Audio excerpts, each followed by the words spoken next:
mingi väga raske päev eelmine päev olnud, siis ma ei viitsi kindlasti ise süüa teha. Seega tellisin mingi haige hunniku. Minu main thing, miks ma võtsin, oli kodused kotletid, eks ole. Asja mul kõht nii tüü. Et mul unustasin öelda, kust ma tellisin. Kohvik, mõmm. Teevadki koduseid toite ja tellisin meie räige portsu. Ma proovin teisi asju ka. Kartuli hakklihavorm. Kastmene ja värki. Mostly oli nagu Jakobilega. Aga kuna Jakob teeb tööd, mina söön ära kõik. Ei söö kõik ära.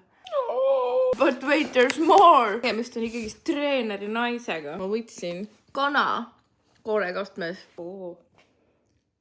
Porgat pani jooksu. Täpselt see maitseaine, millega mu lemps tegi kunagi kodus seda. Ma jätan Jakobile ka. Te arvasite, et see on kõik, ma piirdun 3 praegu. Ei, ma tellisin suppi ka. Neid tükke. Ma pean nüüd ära otsustama, mida see on. Siit oli nii hea. Ma magama. 2 magustoitu on ka. Seda on nagu mangokreem. Äkki on vahukoor. Vautši vaue. Wow. Ma olen Jakobi saab vist kumba või magustoitu.